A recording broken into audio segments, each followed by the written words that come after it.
नमस्कार साथियों, आज हम पढ़ेंगे राजनीति विज्ञान का अध्याय 10 जिसका नाम है कानून और सामाजिक न्याय।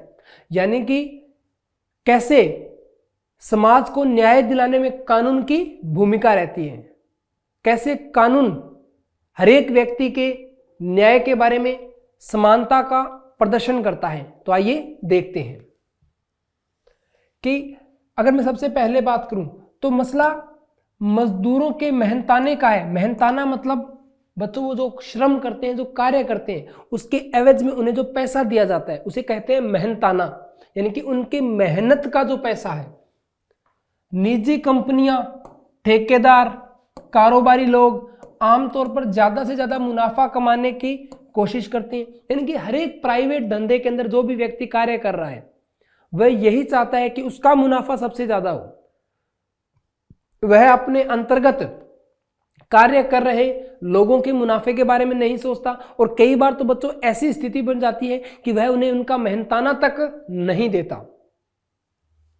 मुनाफे की चाह में कई बार वे मजदूरों को उनका हक नहीं देते, और कई बार तो उनका मेहनताना तक नहीं दिया जाता। यानी कि उनको सिर्फ कार्य करवाया जाता है, उस कार्य की एवज में कोई भी पैसा नहीं दिया जाता। तो बच्चों ये जो सब चीजें थी, इनको कहीं ना कहीं कम करने के लिए या रोकने के लिए ऐसे कानूनों की आवश्यकता थी जो ऐसे व्यक्तियों को अपराधी घोषित कर सके। और इसीलिए एक कानून लाया गया जिसके तहत न्यूनतम मजदूरी फिक्स कर दी गई। यानी कि हर एक जो मजदूर है उसको कम से कम इतना वेतन तो मिलना ही चाहिए। यानी कि मजदूरों का उनका मेहनताना न देना कानून की नज़र में गैर कानूनी या गलत है। मजदूरों को मेहनताना कम न मिले या उनको वाजिब मेहनताना मिले, इस बात को सुनिश्चित करने के लिए न्यूनतम वेतन का भी एक कानून बनाया गया। तो आप देख सकते हो कैसे न्यूनतम वेतन के इस कानून ने उस मजदूर वर्ग के लिए एक न्याय का काम किया। जो उनके अधिकारों का हनन हो रहा था उसके अधिकारों को बचाने का कार्य किया। और इस कानून के तहत किसी भी मजदूर को न्यूनतम वेतन से कम वेतन मजदूरी नहीं दी जा सकती या कम वेतन नहीं दिया जा सकता। यानी कि अब उन निजी कंपनियों को और ठेकेदारों को इस बात के लिए मजबूर किया गया कि आप इससे कम वेतन किसी को नहीं दे सकते, अब चाहे आपका मुनाफा कितना भी क्यों ना हुआ हो। यानी कि कहीं ना कहीं मजदूरों के मेहनताने का ध्यान रखा गया और इसके तहत कानून बनाया गया न्यूनतम मजदूरी का कानून। तो आपने देखा कैसे एक कानून ने समाज के अंदर न्याय की भावना या न्याय को करके दिखाया। जिस तरह मजदूरों को सुरक्षा प्रदान करने के लिए न्यूनतम वेतन का कानून बनाया गया, उसी तरह बाजार में उत्पादकों का मतलब बच्चों जो कृषि करते हैं वहां से उत्पादन पैदा करते हैं उनको बोलते हैं उत्पादक। यानी कि जो अपना माल बाजार में बेचने आते हैं। उपभोक्ताओं जो माल को खरीदता है, जो उपभोग करता है, के हितों की रक्षा करने के लिए भी कानून बनाए गए। यानी कि ऐसे कानून, एमएसपी के बारे में मैं बात कर रहा हूं बच्चों, आपने नाम सुना होगा एमएसपी का, यानी कि फसल का न्यूनतम मूल्य। भारत सरकार हर साल हर एक फसल का एक न्यूनतम मूल्य जारी करती है। जैसे मान लो इस साल गेहूं का न्यूनतम मूल्य जारी कर दिया गया है 2000 रुपए प्रति क्विंटल। तो बच्चों अब कोई भी ठेकेदार 2000 से कम के अंदर गेहूं नहीं खरीद सकता। और उपभोक्ताओं को फायदा यह हुआ कि उन्हें उनके उस वेतन से ज्यादा कोई भी नहीं बेच सकता। तो कहीं ना कहीं दोनों के हितों का क्या किया गया, ध्यान रखा गया। और इन कानूनों के, क्योंकि देखो बच्चों अगर मान लो दोनों के बारे में या एमएसपी के बारे में पाबंद नहीं किया जाता तो ऐसा हो सकता था कि मान लो किसान एक संगठन बना ले और वे इस बात को घोषित कर दे कि इस बार तो हम 2500 से कम अपनी गेहूं नहीं बेचेंगे, अगर किसी को लेना है तो लो वरना ना लो। यानी कि अपनी फसल को बाजार में लाए ही ना।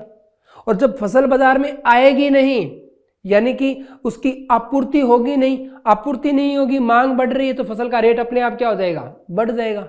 तो इसलिए उपभोक्ताओं और उत्पादकों दोनों का ध्यान रखा जाए। यानी कि आपको लाना भी है और इनको खरीदना भी है। और वो क्या हो गया बच्चों, एमएसपी, न्यूनतम समर्थन मूल्य। तो नए कानूनों के जरिए मजदूर, उपभोक्ता और उत्पादक तीनों के संबंधों को इस तरह संचालित किया जाता है कि उनमें से किसी का शोषण न हो, यानी कि कहीं न कहीं एक न्यायिक व्यवस्था का पालन किया जा रहा है, यानी कि किसी के अभी शोषण न हो, ना तो मजदूर का शोषण हो यानी कि उसे न्यूनतम वेतन मिले उसकी मजदूरी का, और न ही उन किसानों का शोषण हो जो फसल का उत्पादन करते हैं, और न ही उन व्यापारियों या उन लोगों का शोषण हो जो उस फसल को खरीदते हैं। कानून बना देना ही काफी नहीं होता बच्चों, इस बात का अर्थ है कि ये सिर्फ जरूरी नहीं है कि आपने कानून, न्यूनतम वेतन का कानून बना दिया तो ये सब लोग मानना प्रारंभ कर देंगे। उसके बावजूद भी कई स्थान ऐसे होते हैं वो क्या करते हैं, मजदूरों को मजदूरी पर रखते ही नहीं, तो फिर मजदूर क्या करते हैं, कम मजदूरी पर भी वहां जाने के लिए तैयार हो जाते हैं, यानी कि उनकी जो न्यूनतम मजदूरी है उससे भी कम मजदूरी पर वहां मजदूरी करने के लिए तैयार हो जाते हैं। तो कहीं ना कहीं उन कानूनों का क्या हो रहा है, उल्लंघन हो रहा है। तो ऐसे में सरकार को क्या चाहिए कि कुछ निजी कंपनियों के सहयोग से या निजी व्यक्तियों के सहयोग से ऐसी जगहों का दौरा करे ताकि पता चले कि कहां कौन से नियम की पालना नहीं हो रही है। सरकार को यह सुनिश्चित करना होता है कि कानूनों को लागू किया जाए, प्रत्येक मजदूर को सही वेतन मिले। यह सुनिश्चित करने के लिए सरकार को कार्यस्थलों का नियमित रूप से निरीक्षण करना चाहिए, यानी कि समय समय पर सरकार को हर एक स्थान पे जहां सरकार को लगे कि हो सकता है यहां उन नियमों का उल्लंघन हो रहा है तो वहां उन स्थानों का क्या करे, निरीक्षण करे जाकर, और अगर कोई कानून का उल्लंघन करता है तो उसको उचित सजा का प्रावधान दिया जाए, उसे उचित सजा दी जाए, ताकि एक एग्जाम्पल बने, एक उदाहरण सेट हो कि कोई भी व्यक्ति इन नियमों का उल्लंघन नहीं कर सकता। इन कानूनों को बनाने, लागू करने और कायम रखने के लिए सरकार व्यक्तियों या निजी कंपनियों की गतिविधियों को नियंत्रित कर सकती है ताकि सामाजिक न्याय सुनिश्चित किया जा सके। यानी कि बच्चों, सरकार का यह कर्तव्य बनता है कि कानून लागू करने के बाद यह तय करना या यह देखना कि वह कानून सुचारू रूप से लागू है या नहीं। इसके लिए उन्हें उन स्थानों का निरीक्षण करना चाहिए। अब निरीक्षण के लिए चाहे आप निजी कंपनियों का सहयोग लें या निजी व्यक्तियों का सहयोग लें, यानी कि कानून के बारे में जानकारी जुटाना कि वह सही रूप से लागू है या नहीं, यह दायित्व भी सरकार का ही बनता है। और इनमें से बहुत सारे कानूनों का जन्म भारतीय संविधान में दिए गए मौलिक अधिकारों से हुआ है। देखो बच्चों, भारतीय संविधान के अगर मैं बात करूं कि भारतीय संविधान के भाग 3 के अंदर हमें मौलिक अधिकार दिए गए हैं, और इन मौलिक अधिकारों का जो वर्णन है वह अनुच्छेद 12 से लेके अनुच्छेद 35 के बीच किया गया है। हमें कुल 6 प्रकार के मौलिक अधिकार प्राप्त हैं, जिनमें से है समानता का अधिकार, स्वतंत्रता का अधिकार, शोषण के विरुद्ध अधिकार, धार्मिक स्वतंत्रता का अधिकार और शैक्षणिक स्वतंत्रता का अधिकार, शैक्षणिक व सांस्कृतिक स्वतंत्रता का अधिकार, और चौथा है हमारा संविधानों का या उपचारों का अधिकार। तो ऐसे कुल हमें 6 प्रकार के मौलिक अधिकार दिए गए हैं। तो ये जो अधिकार है अपने आप में कई कानूनों का निर्माण करते हैं। तो आइए बात करते हैं एक मजदूर की कीमत क्या होती है, यानी कि कोई व्यक्ति एक मजदूर की कीमत क्या आंकता है, मैं उसकी बात करूंगा। तो विदेशी कंपनियों के भारत आने का कारण यहाँ का सस्ता श्रम है, और यहाँ मजदूरों के लिए आवास जैसी दूसरी चीजों पर भी खर्चे की ज्यादा जरूरत नहीं होती। तो बच्चों, अगर मैं बात करूं भारत और विदेशों की, तो भारत और विदेशों के अंदर श्रम जो है उसके मेहनताने के अंदर, उसके वेतन के अंदर काफी फर्क है। भारत के अंदर जनसंख्या ज्यादा होने के कारण, रोजगार के साधन कम होने के कारण सस्ता श्रम उपलब्ध हो जाता है, सस्ता श्रम उपलब्ध हो जाता है, जबकि विदेशों के अंदर मजदूर सस्ते नहीं मिलते। और वहां जो मजदूर मिलते हैं तो वहां के कानूनों के तहत उन मजदूरों के आवास की व्यवस्था, उनके स्वास्थ्य की देखभाल, सबकी जिम्मेदारी उन निजी कंपनियों की हो जाती है। पर भारत में ऐसा कोई भी प्रावधान नहीं है। यूनियन कार्बाइड के भोपाल और अमेरिकी संयंत्रों में सुरक्षा व्यवस्था में फर्क जानने के लिए नीचे पढ़े। देखो बच्चों, यूनियन कार्बाइड एक अमेरिकी कंपनी थी, ऐसे ही पश्चिमी वर्जीनिया के अंदर एक कंपनी थी, जो दोनों की दोनों देखो विदेशी कंपनियां थी। अब इन दोनों में अगर मैं फर्क की बात करूं तो दोनों में फर्क बच्चों ये है कि भारत के अंदर जो यूनियन कार्बाइड जो कंपनी थी, इसके अंदर चेतावनी के लिए, यानी कि अगर कोई हादसा हो जाता है, कोई गैस लीक हो जाती है, तो उसमें चेतावनी के लिए कोई भी कंप्यूटरीकृत साधन नहीं थे या कोई भी आधुनिक तकनीक का उपयोग नहीं किया गया था। यानी कि यहां जो चेतावनी थी वो मानवों के द्वारा ही दी जाती थी, मजदूरों के द्वारा ही दी जाती थी। यानी कि अगर कोई घटना घटित होती है तो व्यक्ति उसकी पहचान कर ही आगे आगाह किया करते थे कि ऐसी कोई घटना हो चुकी है। यानी कि यहां किसी भी प्रकार की ऐसी कोई टेक्नोलॉजी नहीं थी, अगर मैं भारत की बात करूं, जो अग्रिम चेतावनी दे सके या मजदूरों के जीवन की रक्षा कर सके। जबकि वही अमेरिकी कंपनियां जो अमेरिका के अंदर थी, तो अमेरिका के अंदर बच्चों सावधानियों का विशेष ध्यान रखा जाता था, क्योंकि वहां के कानून नियम इतने सख्त थे कि अगर कोई व्यक्ति अपनी कंपनी वहां स्थापित करता है तो उसे वहां पर उपस्थित मजदूरों का विशेष ध्यान रखना पड़ेगा। अग्रिम चेतावनियों के लिए आपके पास आधुनिक टेक्निक होनी चाहिए, आधुनिक तकनीकें होनी चाहिए। तो उन्हीं के बारे में हम यहाँ देखेंगे कि पश्चिमी वर्जीनिया यानी कि अमेरिका में कंप्यूटरीकृत चेतावनी और निगरानी व्यवस्था मौजूद थी। यानी कि वहां अगर कोई घटना घटित होती है तो इसकी चेतावनी कंप्यूटर के माध्यम से दी जाती थी। जबकि भोपाल के यूनियन कार्बाइड कारखाने में गैस के रिसाव के लिए केवल मजदूरों के अंदाजे के सहारे काम चलाया जाता था। यानी कि आप देख सकते हो कि कितना बड़े स्तर पर मजदूरों की जिंदगियों के साथ खिलवाड़ हो रहा था। यूनियन कार्बाइड जो कंपनी थी बच्चों, ये विषैले रसायन बनाती थी, और अगर किसी भी गैस का रिसाव हो जाता है तो वहां के मजदूर इसका आभास करके ही पता लगाते थे कि गैस का रिसाव हो चुका है। किसी भी प्रकार की कंप्यूटरीकृत कोई भी चेतावनी नहीं दी जाती थी। और पश्चिमी वर्जीनिया में खतरा पैदा होने पर लोगों को सुरक्षित स्थानों पर ले जाने के लिए व्यवस्था मौजूद थी, जबकि भोपाल में ऐसा कुछ नहीं था। यानी कि वर्जीनिया के अंदर कोई घटना घटित भी होती है तो उन लोगों को वहां से एक स्थान से दूसरे स्थान तक ले जाने के लिए आवागमन के साधन उपस्थित थे। यानी कि इतनी व्यवस्था की गई थी कि अगर कोई घटना घटित हो भी जाती है तो जल्द से जल्द लोगों की जो जीवन का अधिकार है उसे बचाया जाए और लोगों को उस स्थान से, उस संकटग्रस्त स्थान से निकालकर एक ऐसे स्थान पर ले जाया जाए जहां संकट न हो। पर भारत के अंदर अगर मैं उस समय की बात करूं तो भोपाल के अंदर जो कंपनी थी यूनियन कार्बाइड नाम से, उस कंपनी ने ऐसे कोई भी प्रावधान नहीं किए थे, क्योंकि उस समय भारत के अंदर ज़्यादा सख्त कानून हुआ नहीं करते थे और इन्हीं कानूनों की ढील का फायदा उठाया था यूनियन कार्बाइड कंपनी ने। क्योंकि भारत के किसी भी कानून के तहत ये नहीं कहा गया था कि आपको जो मजदूर होते हैं उनकी सुरक्षा के लिए हर एक प्रकार की व्यवस्था करनी है या नहीं करनी है। देखो बच्चों, कानून तो हुआ करते थे पर उन कानूनों को भी सही ढंग से लागू नहीं किया गया था। सुरक्षा कानूनों का क्रियान्वयन यानी कि कैसे कार्य करते थे सुरक्षा कानून, तो कानून बनाने और लागू करने वाली संस्था के नाते यह सुनिश्चित करना सरकार की जिम्मेदारी है कि सुरक्षा कानूनों को सही ढंग से लागू किया जाए। और सरकार को इस बात का भी ध्यान रखना चाहिए कि अनुच्छेद 21 में दिए गए जीवन के अधिकार का उल्लंघन न हो। अनुच्छेद 21 यानी कि जीवन जीने का अधिकार। तो आप बच्चों देख सकते हो कि यूनियन कार्बाइड या जिसे भोपाल त्रासदी के नाम से भी जाना जाता है, जब उसमें से गैस का रिसाव हुआ तो कितने लोगों की अकाल मृत्यु हुई, कितने लोगों को मरना पड़ा उस गैस के कारण। तो मैं कह सकता हूं कहीं ना कहीं उन मजदूरों के जीवन का हनन किया गया था, उनके इस अधिकार का हनन किया गया था।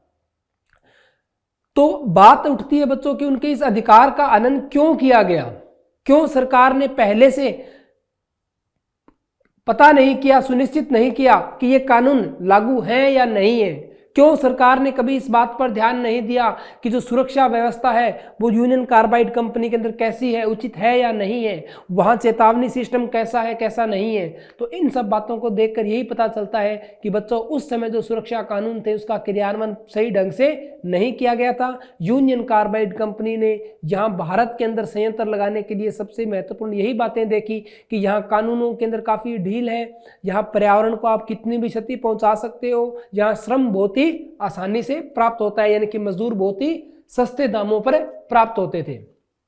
जब यूनियन कार्बाइड संयंत्र में सुरक्षा मानकों की इस तरह खुलेआम अवहेलना हो रही थी तो सरकार क्या कर रही थी, यानी कि उस समय सरकार को क्यों नहीं पता चला कि ऐसी कोई भी चेतावनी व्यवस्था यूनियन कार्बाइड कंपनी के अंदर नहीं है। पहली बात, भारत में सुरक्षा कानून ढीले थे। दूसरा, उन कमजोर सुरक्षा कानूनों को भी ठीक से लागू नहीं किया जा रहा था और इस बात का भरपूर फायदा उठाया था यूनियन कार्बाइड कंपनी ने, जो कि एक अमेरिकी कंपनी थी। जब भारत में स्थानीय और विदेशी व्यवसायी नए नए कारखाने खोलते जा रहे थे तो मजदूरों के अधिकारों की रक्षा करने वाले सख्त कानून और उनके ज़्यादा बेहतर क्रियान्वयन की जरूरत और बढ़ गई थी। यानी कि बच्चों देखो, कारखानों में काम करना जोखिम भरा काम होता है। कुछ कारखाने ऐसे भी होते हैं जिनमें काफ़ी जोखिम होता है। तो ऐसे कारखानों के अंदर जिनमें जान माल का नुकसान होने का जोखिम हो, तो ऐसे कारखानों में सरकार को चाहिए कि उन कानूनों को उचित ढंग से लागू करे और वो कानून लागू है या नहीं इसका समय समय पर निरीक्षण करें। अब मैं बात करता हूं पर्यावरण की रक्षा के लिए नए कानून। बच्चों उस समय नया नया औद्योगिकरण हो रहा था, उद्योगों का विकास हो रहा था और इन उद्योगों के विकास में पर्यावरण का बिल्कुल भी ध्यान नहीं रखा गया। एक बड़े स्तर पर पेड़ काटे गए और जो कंपनियों से विषैला धुआं निकल रहा था वो सीधे सीधे वातावरण में छोड़ दिया गया। जो दूषित जल था उसे नहरों में मिला दिया गया, यानी कि पर्यावरण की धज्जियां उड़ाई जा रही थी। 1983 में हमारे पास पर्यावरण की रक्षा के लिए बहुत कम कानून थे और इन कानूनों को लागू करने की व्यवस्था तो और भी कमजोर थी। पर्यावरण को एक मुफ्त चीज माना जाता था और किसी भी उद्योग को हवा पानी में प्रदूषण छोड़ने की खुली छूट मिली हुई थी। यानी कि इतने कठोर कानून नहीं थे जो पर्यावरण के प्रति एक अहमियत दर्शाते हों। यानी कि पर्यावरण के बारे में संज्ञान ही नहीं लिया गया था, सिर्फ औद्योगिक विकास की होड़ में लगा हुआ था उस समय भारत। चाहे नदियां हो, हवा हो या भूमिगत पानी हो, पर्यावरण दूषित हो रहा था और लोगों की सेहत के साथ खिलवाड़ किया जा रहा था। तो ये भी बच्चों कहीं न कहीं आर्टिकल 21 का उल्लंघन ही था, क्योंकि इन सब चीज़ों के माध्यम से, दूषित पानी से, दूषित हवा से लोगों के जीवन जीने का अधिकार उनसे छीना जा रहा था। अभी हाल ही के दिनों में अगर मैं बात करूं तो दिल्ली के अंदर पर्यावरण प्रदूषण एक बड़े स्तर पर है। तो एक व्यक्ति ने वहां, दिल्ली के जो निवासी थे, उन्होंने एक याचिका दायर की सुप्रीम कोर्ट में और उन्होंने कहा कि हमारे जीवन जीने के अधिकार का उल्लंघन किया जा रहा है। तो सुप्रीम कोर्ट ने दिल्ली सरकार को इसका संज्ञान लेने के लिए कहा और उन्हें शुद्ध हवा प्रदान करने के लिए बाध्य किया, क्योंकि अगर किसी भी व्यक्ति के जीवन जीने का अधिकार उससे छीना जा रहा है तो वह सुप्रीम कोर्ट या हाई कोर्ट में जा सकता है। भोपाल त्रासदी ने पर्यावरण के मुद्दों को अगली कतार में ला दिया था। कई लाख ऐसे लोग कारखाने से निकलने वाली जहरीली गैस का शिकार बन गए थे जो इस कारखाने से किसी भी तरह जुड़े नहीं थे। यानी कि सिर्फ कारखानों में काम करने वाले मजदूर ही प्रभावित नहीं हुए थे बच्चों, उसके आसपास के क्षेत्र में जितने भी लोग रह रहे थे वे सब लोग भी इस गैस की या इस त्रासदी की चपेट में आ गए थे। कानून जो बनाए गए थे वे कानून भी सिर्फ मजदूरों के लिए बनाए गए थे, आम लोगों के लिए कोई भी प्रकार के कानून नहीं थे। यानी कि उनके जो जीवन पर संकट आया, उनका जो अनुच्छेद 21 का जो हनन हुआ, उसकी जिम्मेदारी कोई भी नहीं ले रहा था। इससे लोगों को यह एहसास हुआ कि मौजूदा कानून चाहे कितने भी कमजोर हों, वे केवल मजदूरों से ही संबंधित हैं। यानी कि सिर्फ मजदूरों का ही ध्यान रख रहे हैं, आम जनता के ऊपर उन कानूनों का कोई भी ध्यान नहीं गया और उनमें उन आम लोगों के अधिकारों पर ध्यान नहीं दिया गया जो औद्योगिक दुर्घटनाओं के कारण घायल होते हैं, कैसे उनसे उनका जीवन जीने का अधिकार छीन लिया जाता है। पर्यावरणवादी कार्यकर्ताओं तथा अन्य लोगों के इस दबाव से निपटने के लिए भोपाल गैस त्रासदी के बाद भारत सरकार ने पर्यावरण के बारे में नए कानून बनाए। यानी कि अब पर्यावरण जो कि अगली कतार में आ चुका था उसके ऊपर भी कानून बनना प्रारंभ हो गए थे। अब कानून को एक मुफ्त वस्तु नहीं माना जा सकता था। अदालतों ने स्वस्थ पर्यावरण के अधिकार को जीवन के मौलिक अधिकार का हिस्सा बताते हुए कई महत्वपूर्ण फैसले दिए। क्योंकि देखो, जब तक बच्चों पर्यावरण स्वस्थ नहीं होगा, यानी कि आपको शुद्ध हवा नहीं मिलेगी, शुद्ध जल नहीं मिलेगा, तो वह भी आपके मौलिक अधिकारों का हनन है। क्योंकि किसी भी राज्य का ये दायित्व है कि उस राज्य के अंदर रह रहे व्यक्तियों को शुद्ध पर्यावरण यानी कि शुद्ध हवा और शुद्ध पानी प्राप्त हो। सुभाष कुमार बनाम बिहार राज्य, ये एक मामला है बच्चों।